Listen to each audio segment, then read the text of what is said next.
kidding me? How about the sanctity of a contract?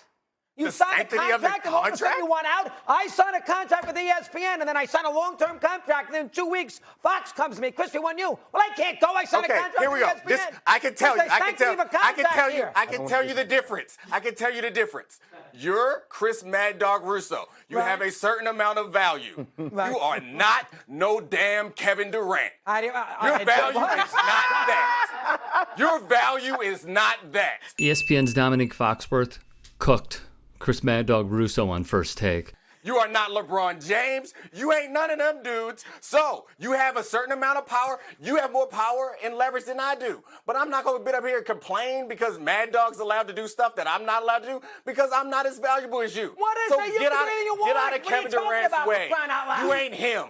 I'm talking about the fact that these guys are one of a kind, exceptional, like once-in-a-lifetime athletes who are having their revenue or their salaries artificially suppressed. And rather than you speaking up on the injustice of the anti-capitalist system that they exist in, you're like, no, let's take more power from them. And may now become a Young Turks favorite to our audience. This dude just gets it. Well, let's give him even less power. Hold it now.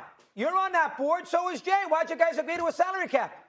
Well, it's something called negotiations, which include, this is a whole other more complicated conversation. I can teach you about negotiations and leverage if you want to, or I could just cook you on TV like I've been doing for the last 30 minutes. I want to pause here once more. Look at Russo's face. Then look at Domonique's. So let's paint the picture. If unaware, Domonique Foxworth, prior to First Take, put out this tweet. Watching film in preparation for First Take tomorrow against Chris Mad Dog Russo. The message is accompanied by a picture that appears to have been snapped when the analog dial had 2, 5, 7, and 9 available for our parents. How exactly did this verbal, playful chatting come about? Awful Announcing wrote, First Take came back from a commercial break and kept Foxworth on the show to discuss Kevin Durant and the NBA. Expectedly, Russo isn't fond of Durant's desire to seek a better fit for the next years of his career than the one he currently has with the Brooklyn Nets. Foxworth and Russo were discussing Donovan Mitchell's potential trade out of Utah when Russo asked why NBA stars have so much power.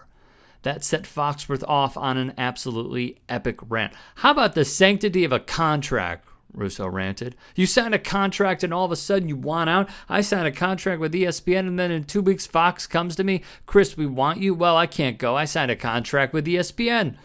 During the segment, Russo blamed NBA players for agreeing to a CBA that has a salary cap. Imagine Russo's take if NBA players decided to strike until league owners agreed to drop the salary cap. No chance he would support the players for even 1 day of their labor dispute. So Foxworth noticed something. He noticed Russo was laughing, and although it was fun, he appeared to be evading some of Dominique's questions. So he hit him with this. We can't allow Mad Dog to Eurostep around that hypothetical. And I know you don't know what a Eurostep is because it's relatively new to the game of basketball and you only watch stuff from the 90s and before, but you can't avoid the question. And now Foxworth is continuing to pile on. Did y'all know that Vince Lombardi dropped out of law school? I don't respect quitters. And he tagged Mad Dog Russo, appearing to troll the longtime media man. Seems like Mad Dog brought his B game today because Stephen A. Smith's not here. That was a mistake. Hope he's using this break to get his mind right, Foxworth wrote in another tweet. Somebody check on him, please, was the last post we saw. Maybe the funniest of all came this morning. What is the sports opinion that I can use to trigger a rant from Mad Dog today? On First Take, Domonique asked. And the answers are truly spectacular. Havlicek was a compiler. Trae Young is greater than Bob Cousy. Steph Curry is better than Bob Cousy. Anything about Bob Cousy or old white basketball players. The 2013 Heat would beat the 86 Celtics. Mario Chalmers would have dropped 30 on Danny Ainge. America loves Draymond Green. Havlicek couldn't play in today's game. And round they went.